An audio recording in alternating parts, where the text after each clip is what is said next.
बाकी तो आपके सारे पीवाईक्यूज चल ही रहे हैं बाकी सब्जेक्ट्स के। ठीक है, सर्वे का स्टार्ट नहीं हुआ था, सर्वे का आज से हम पीवाईक्यू देखने वाले हैं। ठीक है, जितने प्रीवियस ईयर क्वेश्चन आपके आए हुए हैं माइंड सर्वेइंग से रिलेटेड, उन सारे क्वेश्चन को यहाँ पर डील करेंगे।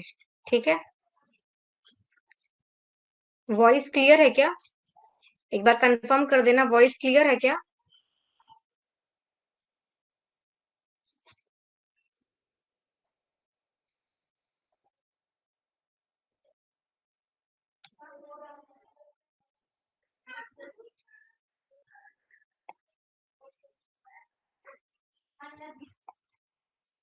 वॉइस क्लियर है?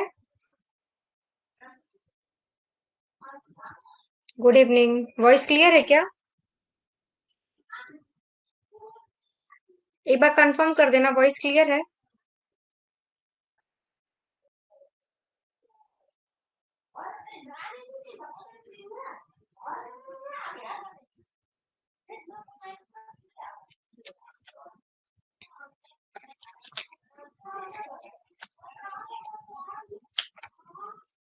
चलिए, ओके ओके, देन स्टार्ट करते हैं। देखिए, पहला क्वेश्चन जो इसमें है ये 2015 का क्वेश्चन है जो पूछा गया है।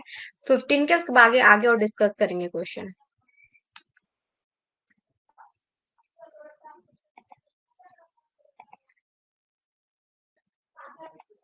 चलिए, फर्स्ट क्वेश्चन क्या बोला है इसमें, the length of each link is dash metre in 30 metre chain. जो आपका एक लिंक होता है 30 मीटर चेन में, वो कितना होता है? 0.1, 0.2, 0.4 या 0.5? क्या हो जाएगा इसका answer? Length of each link, एक लिंक। देखिए, चाहिए चाहे आपका 30, जो हम लोग चेन पढ़ा होगा मैट्रिक चेन, तो जनरली वो आपके 20-30 मीटर के हम लोग जनरली फील्ड में यूज करते हैं। आने के लिए तो 5, 10, 20, 30 सबका आता है। ठीक है, जो फील्ड में आप यूज करते हो 20 मीटर वाला फिर 30 मीटर वाला यूज करते हैं। तो उसमें जो एक लिंक होता है उसका लेंथ कितना होता है आपको बताना है। कितना जो इसका आंसर, कौन सा ऑप्शन सही है इसमें एबीसीडी में?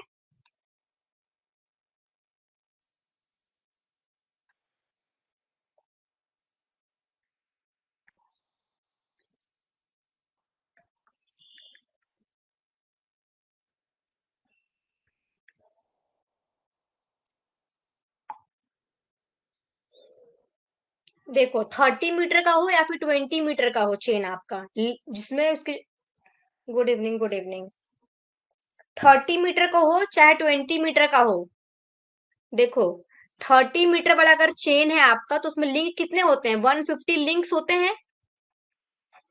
20 मीटर का अगर चेन है आपका तो उसमें 100 लिंक्स होते हैं। जब आप लोग को मैट्रिक चेन पढ़ाई होंगी तो वहां पे मैं सारा जितने भी इसके लेंथ होते हैं सब कुछ बताई हूँ आपको। तो आप यहाँ से अगर आपको ये पता होगा कि एक जो टोटल आपका चेन होता है उसमें कितने लिंक्स होते हैं और एक लिंक का लेंथ कितना होगा। जब 30 मीटर में 150 लिंक होते हैं तो एक लिंक का लेंथ कितना होगा, कैसे निकालोगे वन लिंक का लेंथ? वन लिंक कैसे निकालेंगे? 30 मीटर को आप डिवाइड कर देंगे 150 से। जब 30 मीटर में 150 लिंक 30 मीटर में है तो एक लिंक में कितना होगा? 30/150। अब इसको जब आप इसको जब सॉल्व करें तो आपको मिलेगा 0.2 मीटर में। तो जो आपका ये ऐसे करके चेन होता है ना, फिर यहाँ पे फिर ऐसे करके ऐसे ऐसे आ गया कि फिर ये पूरा पूरा चेन बना हुआ है। तो इसमें जो एक लिंक होता है आपका यहाँ से यहाँ, इसका लेंथ कितना होता है? तो 0.2 होता है, 0.2 मीटर। ठीक है, तो ऑप्शन बी यहाँ पे सही हो जाएगा।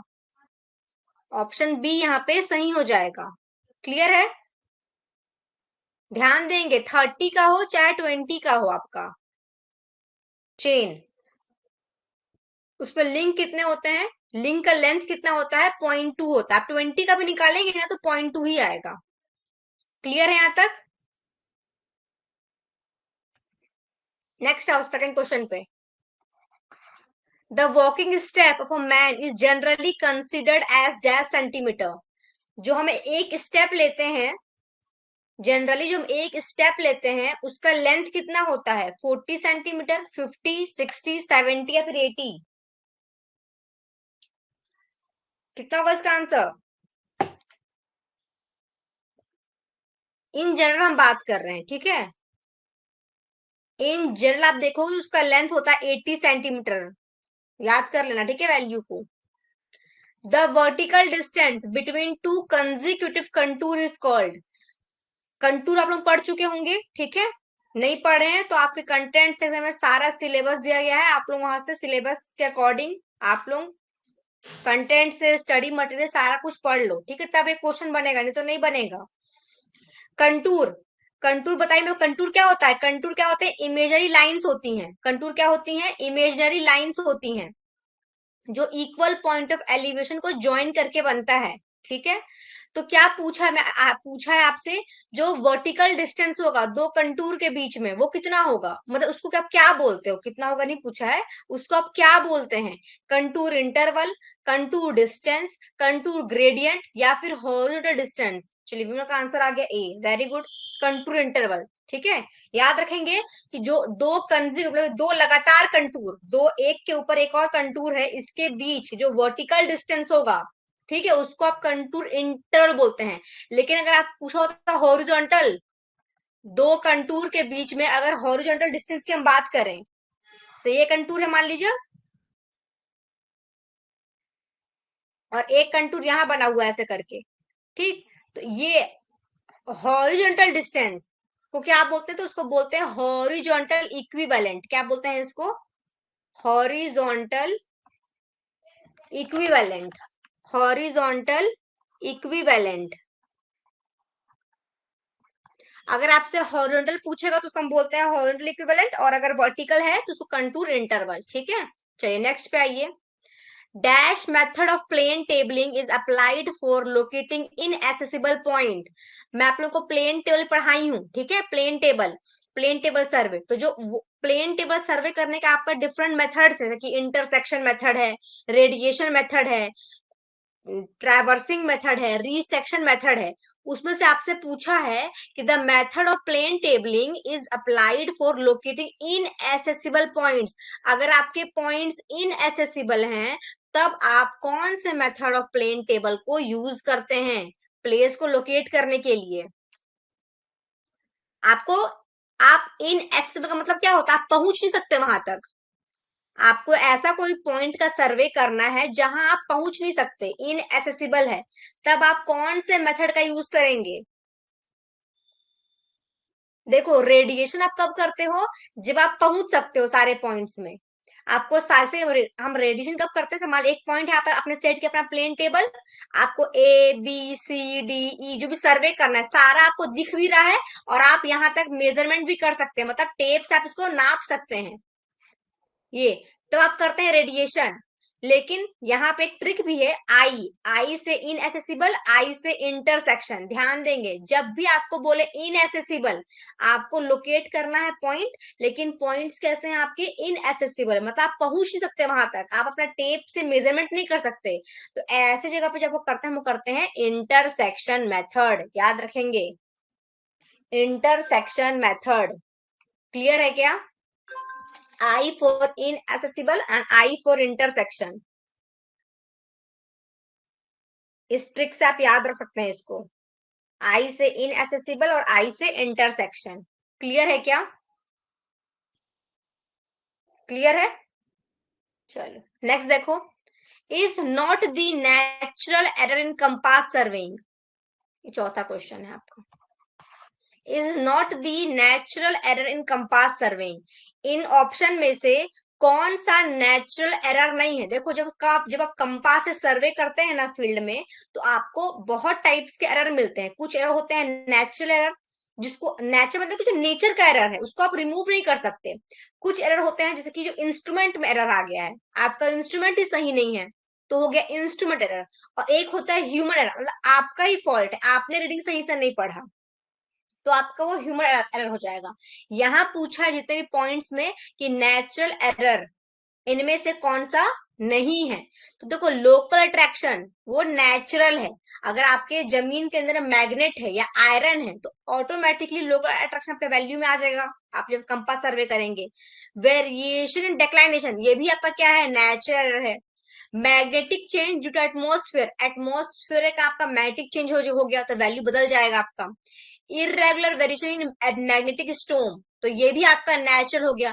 पिवोट बेंड, जो आपका कंपास है इसमें जो पिवोट लगा होता है ये बेंट हो गया है, तो ये नेचुरल नहीं है, ये तो आपका इंस्ट्रूमेंट का फॉल्ट है। तो ऑप्शन ई यहाँ पे क्या हो जाएगा, सही हो जाएगा। क्लियर है क्या?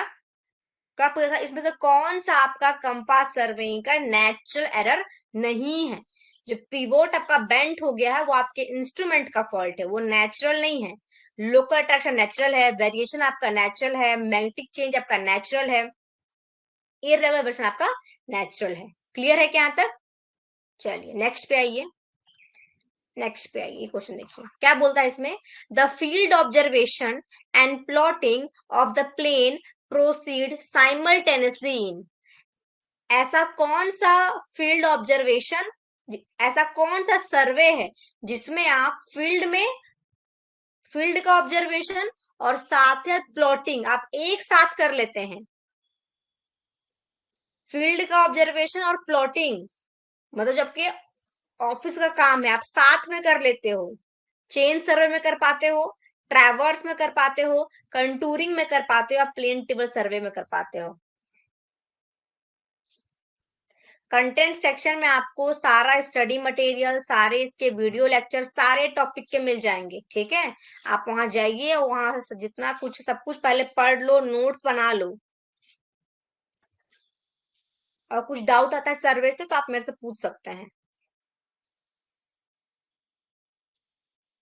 कौन सा है भाई जिसमें फील्ड का ऑब्जर्वेशन और प्लॉटिंग एक साथ हो जाएगा? कौन सा है? तो देखिए आपका जो प्लेन टेबल सर्वे होता है, प्लेन टेबल सर्वे, उसमें आप फील्ड का काम और ऑफिस का काम एक साथ हो, क्या आप टेबल लेके जाते हैं, इसमें आप चार्ट पेपर लगाते हैं, ऑब्जर्वेशन भी करते जाते हो और बनाते भी जाते हो, ठीक है। तो प्लेन टेबल सर्वे एक ऐसा सर्वे जिसमें आपको ऑफिस का काम और फील्ड का काम एक ही साथ हो जाता है, तो आपका ऑप्शन डी सही हो जाएगा यहाँ पे। नेक्स्ट आइए, 2 point problem and 3 point problems are method of, ये जो 2 पॉइंट प्रॉब्लम 3 पॉइंट प्रॉब्लम है किसका है? ये प्लेन टेबल सर्वे हमने देखा था, 2 पॉइंट 3 पॉइंट। आपको डिटेल में क्या होता है कैसे होता है आपको लेक्चर में मिल जाएगा, आप वहां से पढ़िए पहले इसको चीज को, ठीक है। देखो 2 पॉइंट 3 पॉइंट जो प्रॉब्लम है ना, ये रीसेक्शन और ओरिएंटेशन मेथड पे काम करता है, रीसेक्शन और ओरिएंटेशन, ध्यान देंगे। जब भी आपको पूछे 2 पॉइंट 3 पॉइंट प्रॉब्लम तो किसका मतलब रीसेक्शन और ओरिएंटेशन का, आप उसमें रीसेक्शन कर भी करते हैं, ओरिएंट भी करते हैं अपने टेबल को, इसलिए रीसेक्शन और ओरिएंटेशन का मेथड है 2 पॉइंट और 3 पॉइंट, ठीक है। चलिए नेक्स्ट आइए, elided is use in, elided किसमें यूज करते हैं आप? टैक्योमेट्री में, प्लेन टेबलिंग में, चेनिंग में, या कंपास ट्रैवर्सिंग में। एक ये इंस्ट्रूमेंट है आपका एलिडेड। एलिडेड आप किस चीज के लिए यूज करते हैं? टैक्योमेट्री आप यूज करते हो, प्लेन टेबल में यूज किए हो, चेन में यूज करते हो, या कंपास ट्रैवर्सिंग में यूज किए हो? बताइए इसका आंसर क्या हो जाएगा?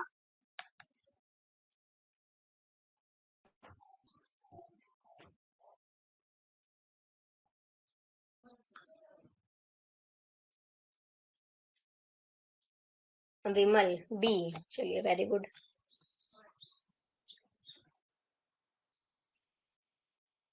हाँ ठीक है वेरी गुड, चलिए बी प्लेन टेबलिंग। एलिडेड हो गया आपका, ठीक है। यू फॉर्क हो गया, तो प्लेन टेबल में आप क्या क्या यूज करते हैं? एक होता है आपका एलिडेड, ठीक है, जिससे आप साइट करना, एलिड काम किससे आता है? तो एक साइटिंग डिवाइस है ये, sighting device, sighting device, sight करने के काम में आता है, साइटिंग डिवाइस है। आपके पास यहाँ पे लेवल ट्यूब होता है, यू फोर्क होता है, ठीक है, उसको सेंटर में लाने के लिए प्लम्ब आप यूज करते हैं इसमें। तो एलिडेड क्या किसका इंस्ट्रूमेंट है आपका, कहाँ पे यूज करते हैं? तो प्लेन टेबल जब आप यूज करते हैं ना, प्लेन टेबल सर्वे, तो वहां पे आप एलिडेड का यूज करते हैं साइट करने के लिए। चलिए नेक्स्ट पे आइए, positive and negative error of the same magnitude या फिर size happen with, positive error और नेगेटिव एरर जिसका मैग्नीट्यूड क्या हो, सेम हो, कब होगा? हम देखे हैं एरर्स, एरर्स मतलब कि जो भी गलती हो गया आपसे, तो एरर आपका पॉजिटिव भी हो सकता है काम करते समय और नेगेटिव भी हो सकता है, लेकिन बोल रहा है कि सेम मैग्नीट्यूड का भी होगा और साइज का भी होगा। तो कब होगा, तो ध्यान देंगे जब आपकी प्रोबेबिलिटी एकदम इक्वल हो, प्रोबेबिलिटी मतलब चांसेस जब बराबर के हों, तब आपको ऐसा एरर मिलेगा कि जिसमें आपको प्लस भी, मान लीजिए आप सर्वे कर रहे हैं किसी फील्ड का, ठीक है, सर्वे कर रहे हैं आप, मान लीजिए चेन सर्वे ही कर रहे हो, तो मान लो एक बार आपने मेजरमेंट किया, तो 30 मीटर करना था, 30.5 मीटर आपने मेजरमेंट कर लिया, यानी कि 0.5 आपने क्या किया, 0.5 अपने पॉजिटिव उसमें एरर आप ले आए मेजरमेंट करते टाइम, ठीक है।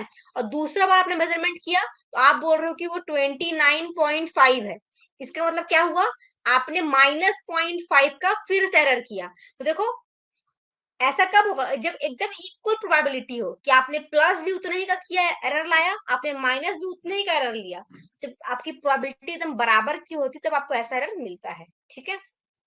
नेक्स्ट आइए, the process of determining the location of the instrument station by drawing resector from the location of the known station is called, क्या बोलेंगे, ये भी आपके प्लेन टेबल सर्वे का ही क्वेश्चन है, ठीक है। वो प्रोसेस जिसमें आप इंस्ट्रूमेंट के स्टेशन को लोकेट करते हैं, किससे, ड्रॉइंग रीसेक्टर, रीसेक्टर ड्रॉ करके आप उस पॉइंट के लोकेशन को नोन, और इसमें आपको जितने भी स्टेशन कैसे हैं, आपके स्टेशन कैसे हैं, नोन स्टेशन है, नोन स्टेशन, रीसेक्टर बना के आप क्या कर रहे हैं, उस पॉइंट को लोकेट कर रहे हैं। किस मेथड में करेंगे, रेडिएशन में, इंटरसेक्शन में, रीसेक्शन में, या फिर ट्रेसिंग में।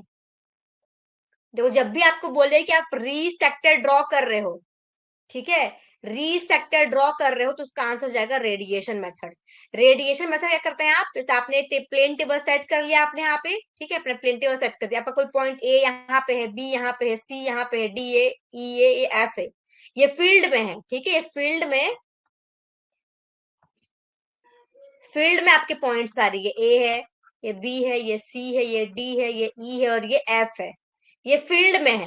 अब आप यहाँ पे अपना टेबल सेट किया आपने, अब इस टेबल में आप इस ए पॉइंट को लेके आओगे, बी पॉइंट को आपने सेंटर मार्क किया यहाँ पे, अब ए पॉइंट यहाँ से कितने दूरी पे है, तो आप यहाँ पे एडिड के साइड करोगे, इसको साइड करके इसको ड्रॉ करोगे, ऐसे करके फिर बी को ड्रॉ करोगे, सी को ड्रॉ करोगे, डी ड्रॉ करोगे, ई एफ, तो आप सारे पे रीसेक्टर बनाए, ठीक है। तो रीसेक्टर बना के पॉइंट्स को लोकेट करने का जो मेथड होता है उसका बोलते हैं रेडिएशन, इसलिए इसका आंसर हो गया रेडिएशन।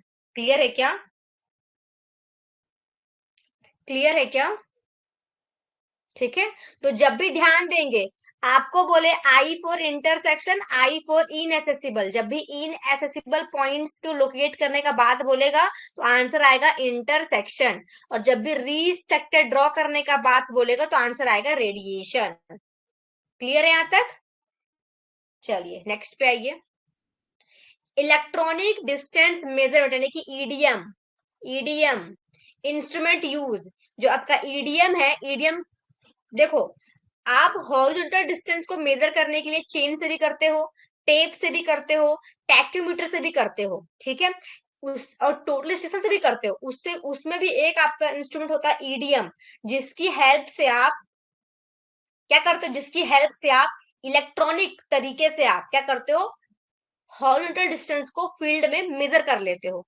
तो डिस्टेंस को मेजर करने का काम करता है ईडीएम आपका, ठीक है। बस ये है कि जो चेन है टेप से, उससे बहुत एडवांस मेथड है ये, ठीक है। आपको इसमें क्या नहीं करना पड़ता, चेन और टेप आपको बिछाना नहीं पड़ेगा, आप एक जगह पर इंस्ट्रूमेंट को सेट कर देंगे अपना, जिस पॉइंट तक का आपको मेजरमेंट लेना है, फील्ड में डिस्टेंस निकालना है, उस पॉइंट अपना बस रॉड रख दीजिए, वहां तक का डिस्टेंस आप मेजर कर लीजिए। तो इसमें बहुत इजी तरीके से, बहुत एडवांस तरीके से आप डिस्टेंस को मेजर कर सकते हैं। तो जो ये इंस्ट्रूमेंट है, क्या यूज करता है काम करने के लिए, एक्सरे का यूज करता है, माइक्रोवेव लाइट वेव का यूज करता है, मैग्नेटिक फ्लक्स का यूज करता है, या ऑल दी अबव, ये सारे ऑप्शन सही हैं। ईडीएम, ईडीएम इंस्ट्रूमेंट किस चीज का यूज करता है, मैं आपको ये भी टॉपिक ईडीएम बहुत डिटेल में पढ़ाई हूँ, सारे रेस के बारे में बताई हूँ, कैसे कैसे काम करता है। जो ईडीएम है आपका, माइक्रोवेव और लाइट वेव, रेस का यूज करता है इसमें, ये सारी वेव्स होती हैं, ठीक है। उसमें भी अलग अलग आपके इसमें माइक्रोवेव वेव जो यूज करता है उसको अलग इंस्ट्रूमेंट बोलते हो। ईडीएम में ही अलग अलग टाइप्स भी हैं, आपको डिटेल में क्लास में कराई हूं मैं, ठीक है। तो इसको भी कंटेंट से आप लोग पढ़िए पहले, ठीक है। आपको फिर ये आप आंसर कर पाते हैं, अगर आप लोग इसको पढ़ोगे ना ईडीएम को, तो ये आप इजीली आंसर कर पा जाओगे, ठीक है। कि माइक्रोवेव आपका कौन सा इंस्ट्रूमेंट यूज करता है, लाइट वेव ईडीएम के अंदर में ही आते हैं, माइक्रोवेव यूज करने वाला, लाइट वेव यूज करने वाला, क्लियर है। चलिए नेक्स्ट आइए। 3 point problem can be solve by, जो 3 पॉइंट प्रॉब्लम है इसको आप कैसे सॉल्व करते हैं, ट्रेसिंग पेपर से, बेसल्स मेथड से, लेहमैन मेथड से, या सारे पॉइंट सही हैं। 3 पॉइंट प्रॉब्लम, 3 पॉइंट प्रॉब्लम अगर आज जब आप प्लेन टेबल सर्वे टॉपिक को पढ़ेंगे ना, तो डिटेल में आपको 3 पॉइंट प्रॉब्लम, 2 पॉइंट प्रॉब्लम बताई हूँ मैं क्लास में, ठीक है। तो 3 पॉइंट प्रॉब्लम को सॉल्व करने के आपके पास डिफरेंट मेथड्स हैं, ठीक है। उसमें से तीनों ऑप्शन सही हैं, उसमें ट्रेसिंग पेपर मेथड भी है, बेसल्स मेथड भी है, लेहमैन भी है, ठीक है। ट्रेसिंग पेपर को आप क्या बोलते हैं, मैकेनिकल मेथड, इसको एक और इसका नाम है मैकेनिकल मेथड, क्या नाम है, mechanical method, mechanical method. Vessels method को आप ग्राफिकल मेथड भी बोलते हैं, ग्राफिकल मेथड भी बोलते हैं, ग्राफिकल मेथड भी इसको आप बोलते हो, क्लियर है। लेहमैन जो मेथड है आपका, इसको आप ट्रायल एंड एरर बोलते, क्या बोलते हो, ट्रायल एंड एरर भी बोलते हो। तो इसके जिसके दो दो नाम होते हैं ना, उसको आप लोग को याद ही करना चाहिए, इसके दो नाम जिसके भी हैं, क्लियर है। तो 3 पॉइंट प्रॉब्लम को सॉल्व करने के तीनों मेथड आप यूज कर सकते हैं, डिफरेंट तरीके हैं, ठीक है। चलिए नेक्स्ट आइए। A level line is a, level line किसको बोलेंगे, एक स्ट्रेट लाइन को लेवल लाइन बोलोगे। Line parallel to the mean surface of earth, आपका जो मीन सरफेस है अर्थ का, उसके पैरेलल लाइन को लेवल लाइन बोलोगे। या फिर line passing through the objective lens and eye piece of dummy और टिल्टिंग लेवल, ठीक है। डम्पी होना चाहिए था, डम्पी लेवल, डम्पी या फिर टिल्टिंग लेवल, या फिर हॉरिजॉन्टल लाइन। लेवल लाइन किसको बोलते हैं, आपको लेवलिंग में, जब लेवलिंग टॉपिक कवर किया पे क्लास में, तो जितने भी पॉइंट्स हैं, जितने भी पॉइंट्स हैं सारे कवर हुए हैं उसमें, ठीक है। कि आप लेवल लाइन किसको बोलते हैं, हॉरिजॉन्टल लाइन किसको बोलते हैं, लेवल सरफेस किसको बोलते हैं, क्लियर है। देखो, अगर ये आपका क्या है, मीन सी लेवल है, मीन सी लेवल यानी कि आपका जो मीन आपका समुद्र तल होता है, बोलते हैं ना समुद्र तल, समुद्र तल से ऊंचाई, ठीक है। तो आपका जो मीन सी लेवल है,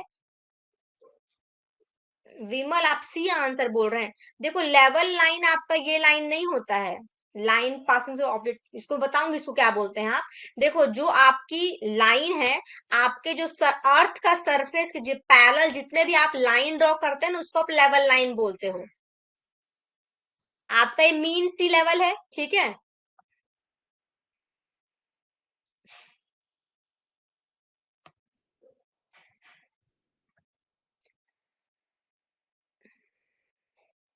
इसके पहले आप जितने लाइन ड्रॉ करोगे, इसको आप लेवल लाइन बोलते हैं, लेवल लाइन।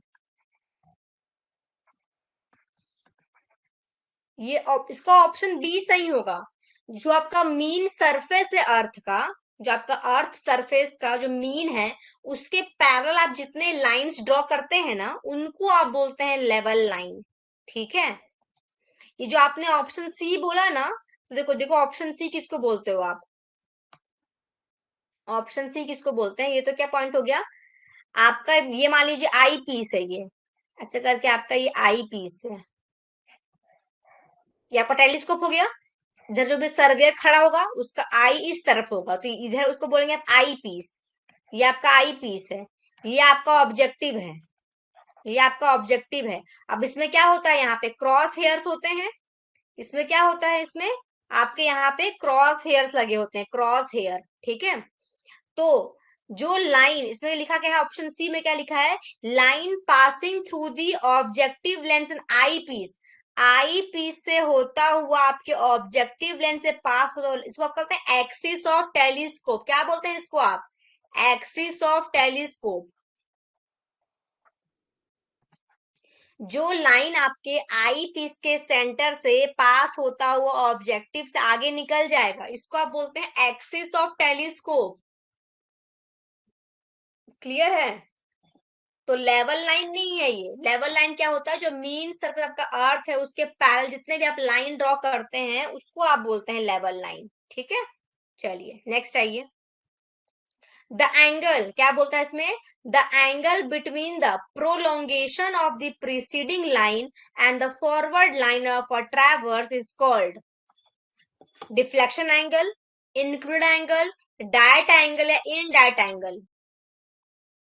कौन सा एंगल को पूछ रहा है ये, किस एंगल को पूछ रहा है? देखिए क्या बोलता है, जैसे आपने मान लीजिए कोई लाइन ड्रॉ किया ऐसे करके, मान लीजिए P है, ये मान लो कि Q है, पी क्यू आपने ड्रॉ कर दिया। ठीक है, कर दिए भाई, चलो ठीक है। अब आगे आपने क्या किया, Q से R भी ड्रॉ कर दिया, या आपने Q से R ड्रॉ कर दिया। आपसे क्या पूछ, the angle between the prolongation of the preceding line, preceding मतलब पीछे वाला लाइन। आप इस, अगर मैं इस पी क्यू आर की बात करूं, अगर मैं इस क्यू पॉइंट को देख रही हूँ, किस पॉइंट को देख रही हूँ, आपको मैं एक्सप्लेन करने के लिए डायग्राम बनाई, ठीक है। ये मैंने क्यू पॉइंट को देखा, क्यू पॉइंट के लिए प्रीसीडिंग कौन हो जाएगा, ये वाला लाइन जो मैं रेड कलर से ड्रॉ की हुई आपका प्रीसीडिंग है, और जो ये आगे चला गया उसका फॉरवर्ड बोलोगे, ये आपका फॉरवर्ड है, ये फॉरवर्ड है, और ये आपका पीछे वाला प्रीसीडिंग है। तो आपने अगर प्रीसीडिंग लाइन को आगे प्रोलोंग किया ऐसा करके, प्रीसीडिंग यानी कि पीक्यू लाइन को आपने क्या किया, प्रोलोंग किया, और फॉरवर्ड लाइन आपका ये फॉरवर्ड लाइन है, तो इसके बीच जो ये एंगल बन रहा है, इसके बीच ये एंगल बन रहा है, इस एंगल को आप क्या बोलेंगे, इस एंगल को आप क्या बोलेंगे, deflection angle, include angle, diet angle या इनडायट एंगल। बताइए क्या बोलेंगे इसको आप, क्या बोलेंगे इसको?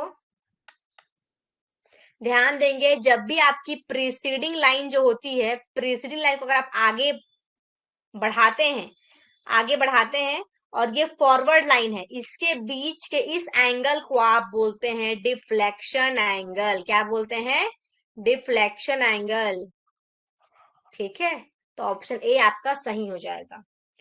ध्यान दें, कभी आपसे एग्जाम में पूछता है कि आप प्रीसीडिंग लाइन को आगे प्रोलोंग करना मतलब होता है आगे बढ़ाना, लिखा है ना प्रोलोंग करना, प्रोलोंग का मतलब क्या होता है, उसको जो लाइन को आगे और ड्रॉ करना, लाइन तो क्यू में खत्म हो गया था, उसमें मैंने आगे प्रोलोंग बढ़ाया है इस पी क्यू लाइन को, जिस एंगल से वो जा रहा था उसी एंगल से मैंने उसको आगे और बढ़ा दिया, प्रोलोंग कर दिया। ठीक, तो प्रीसीडिंग लाइन और फॉरवर्ड लाइन के बीच जो ये एंगल बनता है इसको आप बोलते हैं डिफ्लेक्शन एंगल। क्लियर है? चलिए नेक्स्ट पे आइए। यहाँ देखिए क्या लिखा है, the cross hair in the surveying telescope are placed. जो क्रॉस हेयर होता है आपके सर्वेइंग टेलीस्कोप में, जो टेलीस्कोप है ना उसमें आपका एक क्रॉस हेयर लगा होता है जिसमें आप रीडिंग पढ़ते हैं। ठीक है, तो वो कहाँ पे होता है पूछ रहा है आपसे, ऑप्शन ए में देता है mid way between eye piece and objective, यानी कि आई पीस और ऑब्जेक्टिव लेंस के मिड में होता है, आई पीस के मच क्लोजर, यानी कि आई पीस के ज्यादा पास होता है, तीसरा में बोलता है ऑब्जेक्टिव लेंस से ज्यादा पास होता है, या ऑप्शन डी बोलता है कहीं भी होता है। बताओ भाई कहाँ पे होता है? ये मैं क्लास में जब पढ़ाई आप लोगों को लेवलिंग, जब हम टेलीस्कोप को डील की हूँ क्लास में, सब एक एक पॉइंट बताई हूँ आपको कि ये लाइन को क्या बोलते हैं, लाइन ऑफ साइट क्या होता है, लाइन ऑफ कॉलिमेशन क्या होता है, एक्स ऑफ टेलीस्कोप क्या होता है, हॉरिजॉन्टल लाइन, लेवल लाइन, सब कुछ डिस्कस की हूँ। और यही बताई मैं क्लास में कि क्रॉस हेयर किसके पास में होता है। मैं ऊपर डायग्राम बनाई थी ना आपके, मैं ऊपर डायग्राम बनाई ना टेलीस्कोप का आपका, ये आपका टेलीस्कोप है ऐसा करके, ये देखिए टेलीस्कोप हो गया, ये आपका आई पीस है, इसके नीचे आपको ट्राइपॉड लगाता है ना, रहते तो रहता है आपका इंस्ट्रूमेंट कुछ, ये आपका आई पीस है यहाँ पे, ये आपका ऑब्जेक्टिव है भाई, ऑब्जेक्टिव है। आप स्टाफ यहाँ कहीं पे रखते हैं, पढ़ते हैं जब आप वैल्यू को, तो स्टाफ यहाँ कहीं पे रखते हैं, स्टाफ यहाँ पे रीडिंग होती है आपकी, ऐसी रीडिंग होती है।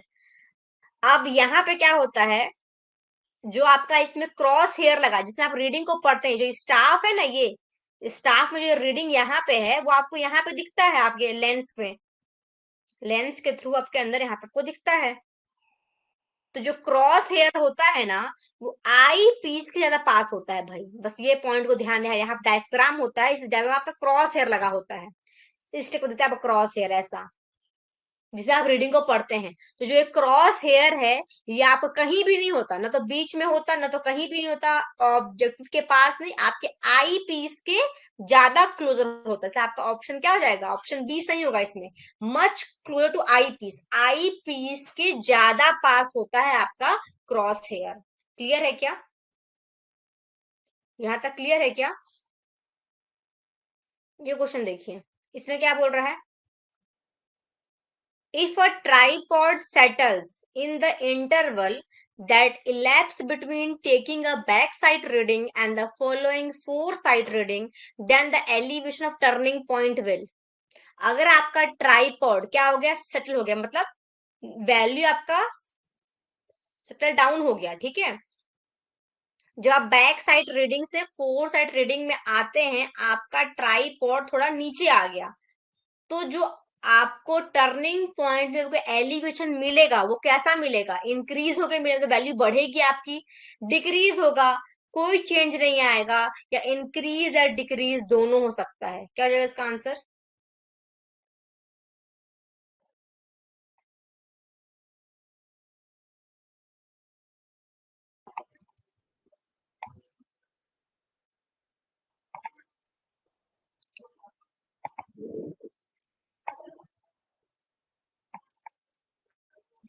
ऑप्शन डी इसका बोल रहा आप दिनेश, ये वाले ऑप्शन का या इससे पहले वाले का आंसर क्यों आप?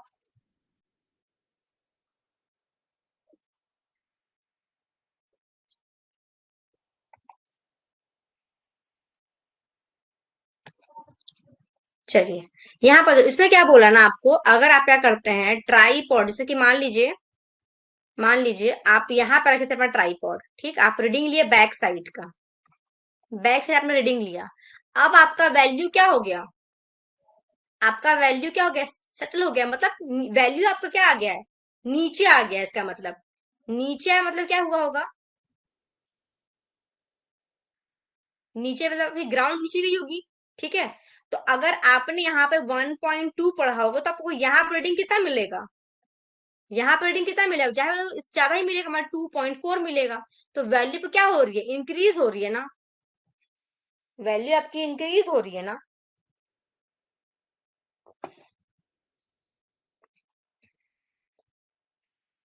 क्लियर है? नेक्स्ट चाहिए, इसमें क्या बोलता है, at the distance between the tacheometer and the staff increases, the staff intercept by stadia hair. Tacheometer में क्या होता है, टैक्योमीटर में क्या होता है, सब ये आपका इंस्ट्रूमेंट है टैक्योमीटर का। तो जो टैक्योमीटर है आपका, इसमें आपका एक रे में आप नहीं पढ़ते, इसमें जो क्रॉस हेयर ऐसा होता है आपका क्रॉस हेयर। टैक्योमीटर में क्या होता है, अपर स्टेडिया, जब आपके जो क्रॉस हेयर में आपको ऐसा हेयर दिखे जिसमें अपर स्टेडिया भी हो, बीच का भी हो, नीचे का भी, तो उसको आप बोलते हैं स्टेडिया।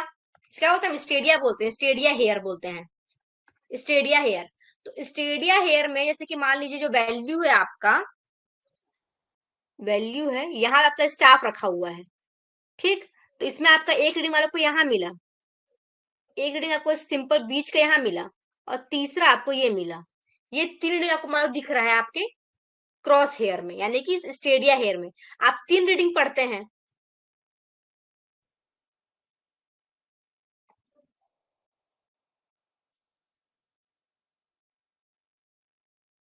बी, रिमेन कांस्टेंट, तो कांस्टेंट नहीं रहेगा, देखिए आप यहाँ पे भी,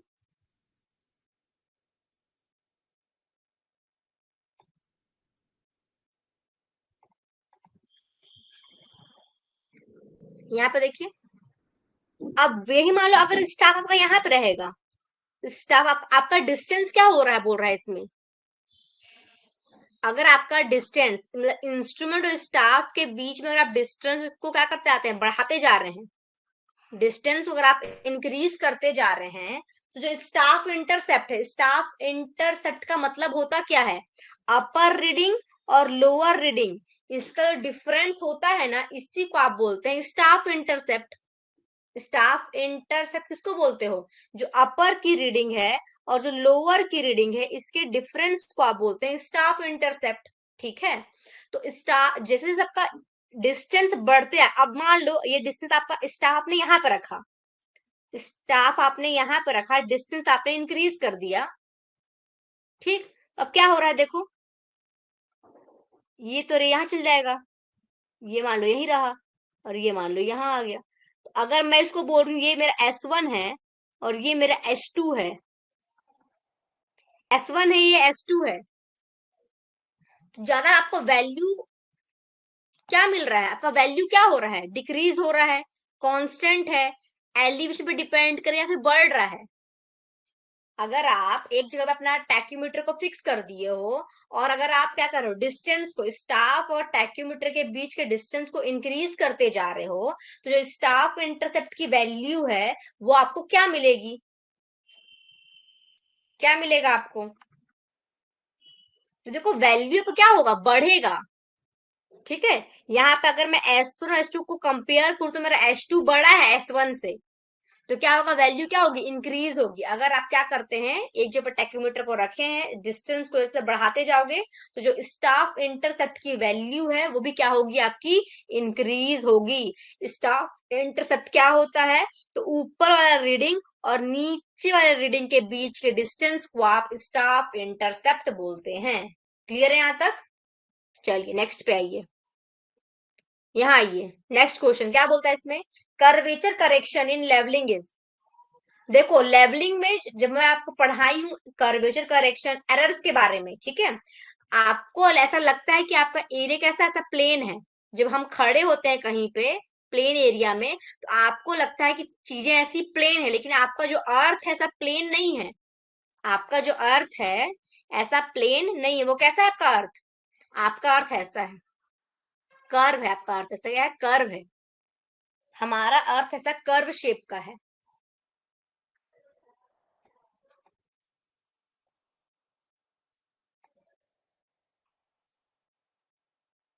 ए नेगेटिव बोल रहे हैं, चलिए ठीक है, वेरी गुड, नेगेटिव सही है, नेगेटिव आंसर। ठीक है, तो मैं थोड़ा एक्सप्लेन कर देती हूँ। अगर आपको चीजें लगती है प्लेन, प्लेन नहीं, आपका अर्थ ऐसा कर्व शेप का है, तो इस कर्वेचर का हमको क्या करना पड़ता है, जो भी करेक्शन है वो अप्लाई करने पड़ते हैं अपने वैल्यू में।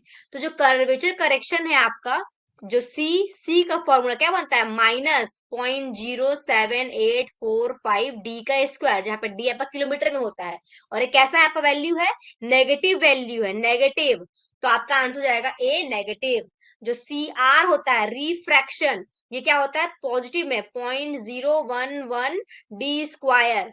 तो अगर आपसे पूछता है कि रिफ्रैक्शन कैसा होता है, तो वो पॉजिटिव होता है, लेकिन अगर कंबाइंड की आप बात करें सी सी प्लस सी आर की, तो आपको मिलता है -0.0673 डी स्क्वायर, तो वो भी आपका नेगेटिव मिलता है।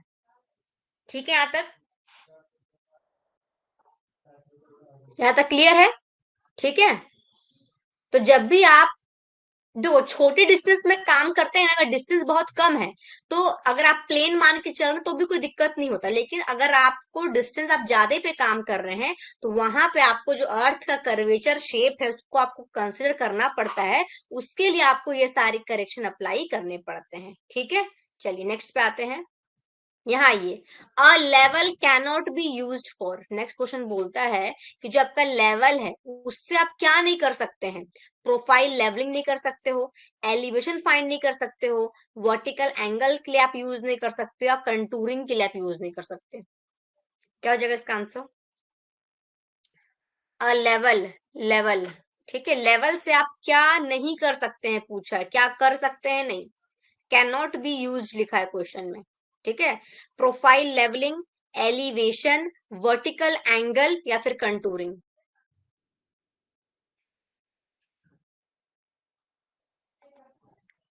ऑप्शन सी बोल रहे हैं, चलिए वेरी गुड, वर्टिकल एंगल, ठीक है, वर्टिकल एंगल। तो देखो एंगल, लेवल से आप एंगल मेजर नहीं कर सकते। लेवल का काम क्या है, वर्टिकल डिस्टेंस को फाइंड करना।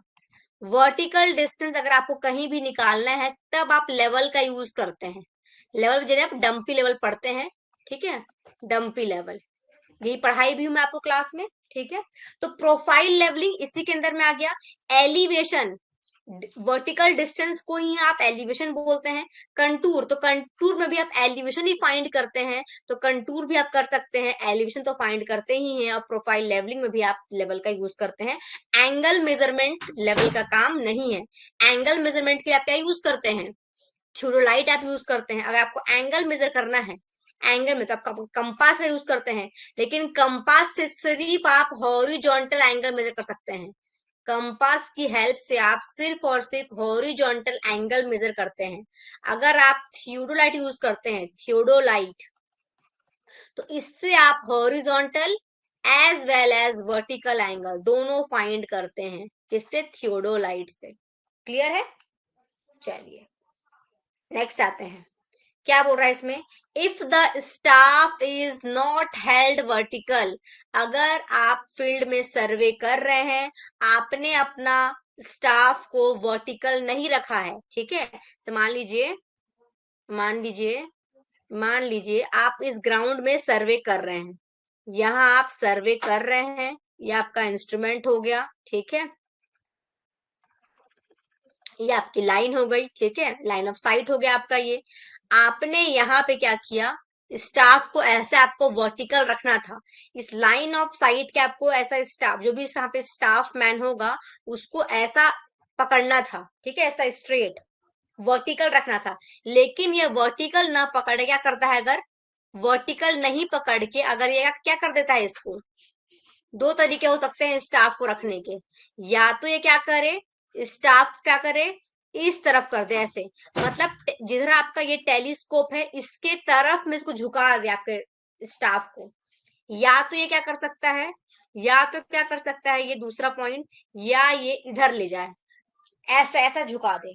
अब इस रखना तो ऐसा वर्टिकल था इसको, लेकिन ये या तो इधर झुका दिया, मतलब टेलीस्कोप के टुवर्ड्स ले गया अपने अपने स्टाफ को, या तो, या तो टेलीस्कोप के अवे ले गया। तो इससे आपने जो ऑब्जर्वेशन फाइंड किया, जो अपने आरएल निकाला, उसमें आपको क्या डिफरेंस मिलने वाला है, क्वेश्चन ये पूछा है आपसे।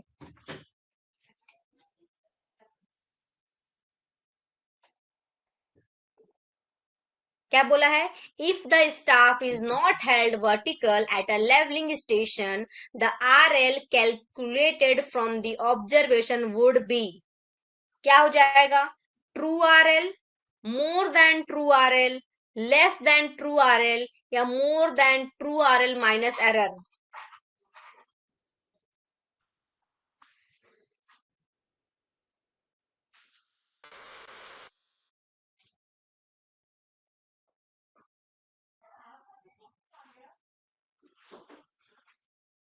यहाँ पे लेकिन और उसको और डिटेल में देना था क्वेश्चन को, कि आपका टूवर्ड्स की तरफ है या अवे की तरफ है। आपने जो झुका, वर्टिकल तो नहीं रखा उसने, लेकिन आपका जो रखा किसके तरफ है। तो देखो हम इसमें ना दो चार पॉइंट्स बनते हैं, मैं आपको लिख दे रही हूँ।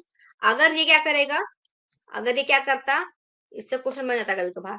अगर ये स्टाफ किस तरफ कर दिया, towards the telescope, towards the telescope, telescope की तरफ इसने अगर अपने स्टाफ को ऐसे झुका दिया है, ठीक, तो इसमें आपका दो चीज बनता है।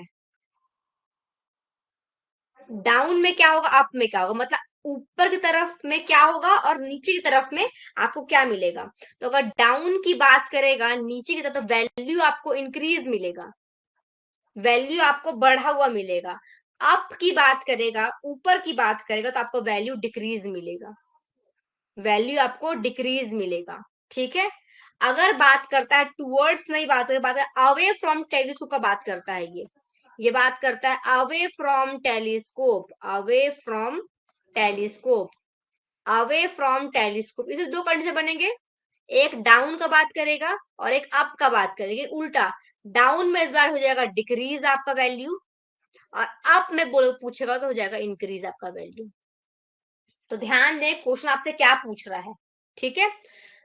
बात किया कि ठीक है स्टाफ का वर्टिकल नहीं रखा है, तो स्टाफ किसकी तरफ रखा है, टेलीस्कोप की तरफ झुका दिया है या टेलीस्कोप के अवे में झुकाया है।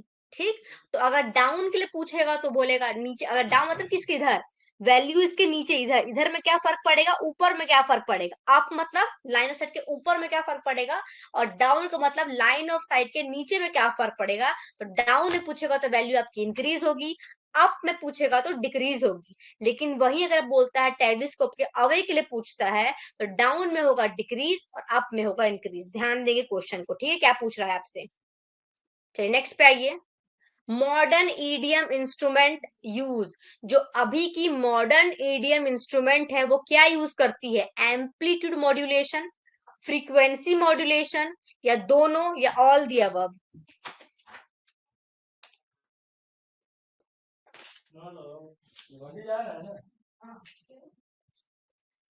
देखो, अगर बात करें मॉडर्न ईडीएम इंस्ट्रूमेंट का तो वो दोनों यूज करता है, एम्पलीट्यूड भी यूज करता है, साथ ही साथ वो फ्रीक्वेंसी भी यूज करता है। तो ऑप्शन सी होगा इसका आंसर, यहाँ पे उसको नॉन ऑफ देना चाहिए था, none of the above, none of the above होना चाहिए था। हाँ नेक्स्ट क्वेश्चन देखिए, इसमें क्या बोल रहा है, रिफ्रैक्शन करेक्शन, क्या बोल रहा है, रिफ्रैक्शन करेक्शन, रिफ्रैक्शन करेक्शन क्या करता है, completely eliminates the curvature correction. दूसरा बोलता है partially eliminates the curvature correction, add to the curvature correction, या फिर has no effect on curvature correction. क्या होता है, रिफ्रैक्शन करेक्शन सीआर क्या करता है, कर्वेचर करेक्शन को कंप्लीटली एलिमिनेट कर देता है, या पार्शियली एलिमिनेट करता है, कर्वेचर करेक्शन को ऐड करता है, या कोई इफेक्ट नहीं है उसका, या कोई इफेक्ट नहीं है उसका।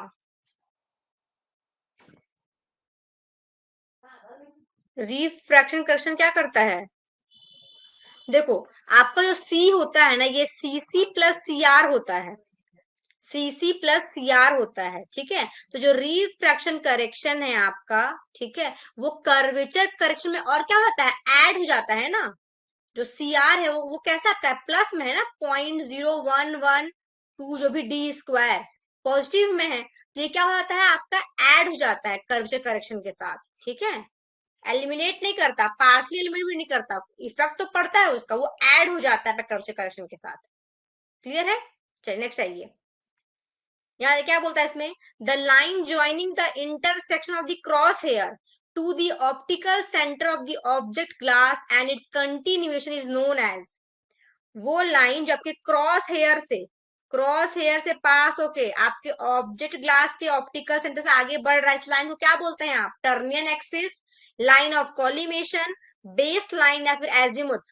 क्या बोलते हैं, क्या बोलते हैं, trunnion axis, line of collimation, base line, या फिर एजिमुथ। क्या बोलते हैं इसको आप, इसको आप क्या बोलते हैं,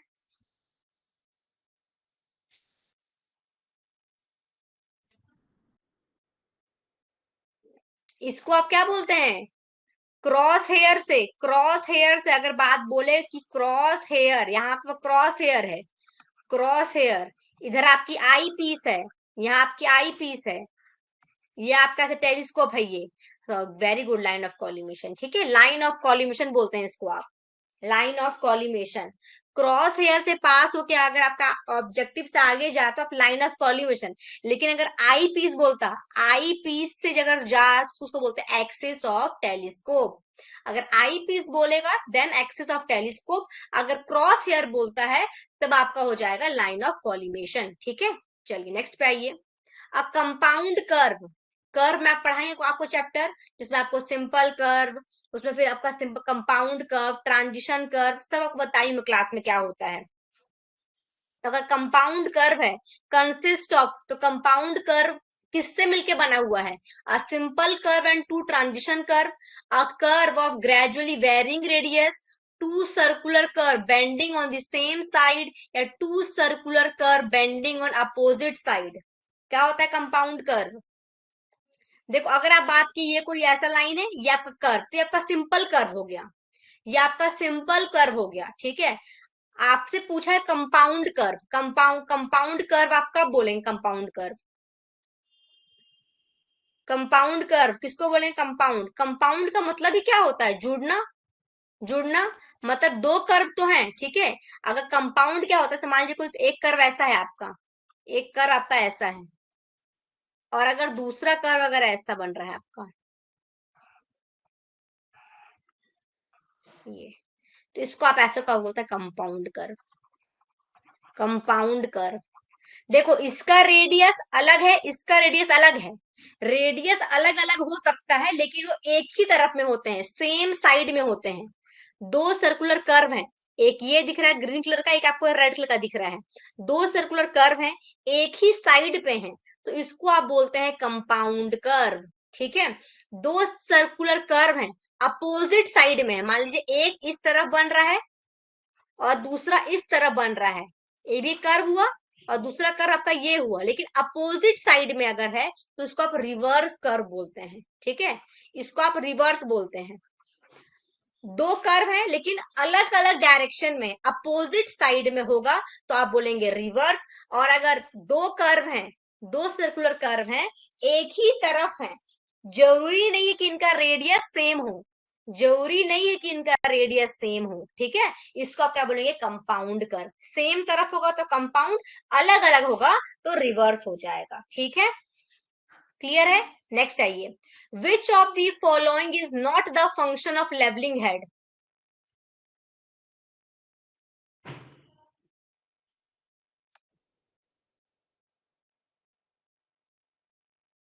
following is the function, is the function होगा, इसमें से कौन सा लेवलिंग हेड का फंक्शन है? लेवलिंग हेड किससे मिलके बना होता है? तो नीचे का आपका प्लेट, या आपके फुट स्क्रू, फुट स्क्रू इसके ऊपर का अपर प्लेट, यहाँ नीचे आपका ट्राईपॉड होता है, ट्राईपॉड के ऊपर में क्या होता है आपका? ट्राईपॉड के ऊपर में क्या होता है आपका? यहाँ पे एक आप नीचे का लोअर प्लेट होता है, या आपके फुट स्क्रू होते हैं, ऊपर में यहाँ पे क्या होता है? एक आपका अपर प्लेट होता है। ये तीन मिलके आपके लेवलिंग हेड बनते हैं, लेवलिंग हेड बनते हैं। तो देखो इसका मेन काम क्या है? सपोर्ट करना इंस्ट्रूमेंट को, पूरे इंस्ट्रूमेंट को सपोर्ट करता है ये, हाँ करता है। To attach the theodolite with the tripod,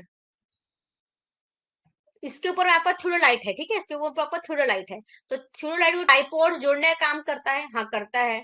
to provide a mean for levelling the theodolite, theodolite को लेवल में लाने का काम करता है, हाँ लेवलिंग भी आप इससे करते हैं ना, तो इसका मतलब ऑल दी, देखो सारा फंक्शन है लेवलिंग हेड का, पूरे आपके इंस्ट्रूमेंट के पार्ट को सपोर्ट करने से काम है, थ्योडोलाइट को ट्राइपॉड से अटैच करने का इसका काम है, तीसरा काम क्या है इसका? आपके थ्योराइड को लेवल करने का भी इसी का काम होता है, तो तीनों काम आ जाएगा इसमें ये, ठीक है।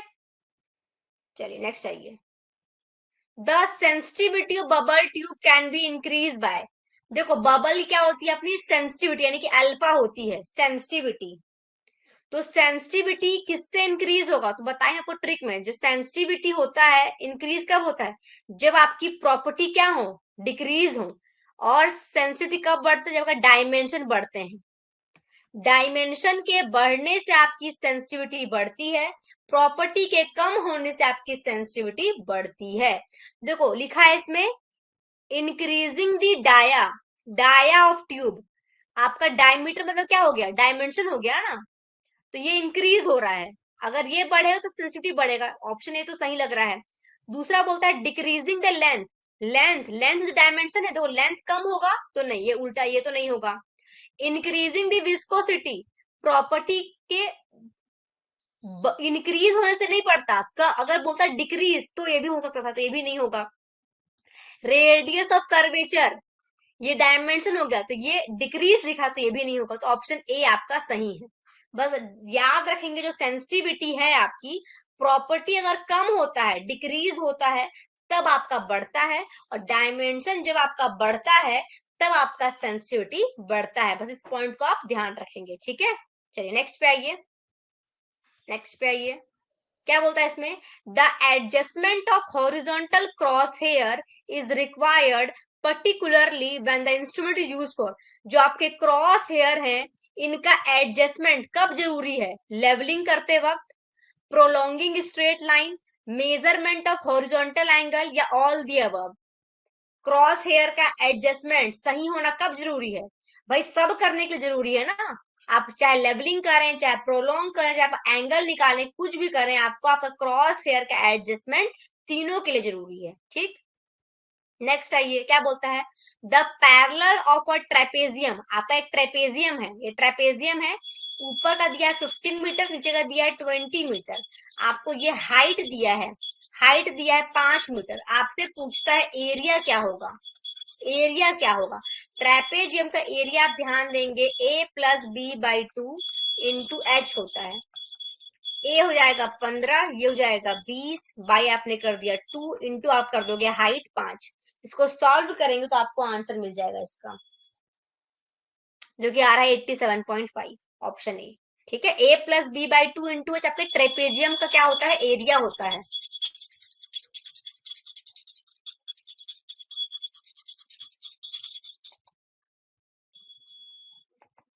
ठीक, नेक्स्ट आइए, for a tacheometer the additive and multiplying constant are respectively. जो आपका टैक्योमीटर है, इसमें जो एडिटिव और मल्टीप्लाइंग कांस्टेंट कितने होते हैं, एडिटिव, एडिटिव कितना हो जाएगा, एडिटिव किसको बोलते हैं, देखो आपको जो टैक्योमीटर में दो कांस्टेंट होता है, एक होता है के, एक होता है सी। के को आप बोलते हैं मल्टीप्लाइंग कांस्टेंट, मल्टीप्लाइंग, और सी को आप बोलते हैं एडिटिव, सी को आप बोलते हैं एडिटिव। तो के का वैल्यू हो जाएगा आपका 100 और सी का वैल्यू हो जाएगा आपका 0। ध्यान देंगे 100 और 0, ऑप्शन बी सही है इसमें। नहीं सॉरी, पहले एडिटिव पूछा है ना, तो 0 और 100, ऑप्शन ये नहीं होगा, ये नहीं होगा, ये हो जाएगा, ऑप्शन ए सही हो जाएगा इसमें, ऑप्शन ए सही है। ठीक है, पहले एडिटिव लिखा है ना, एडिटिव लिखा तो पहले 0 हो जाएगा, फिर आप मल्टीपल से 100 हो जाएगा। हाँ, 0 और 100। ठीक है दिनेश, हाँ चलिए।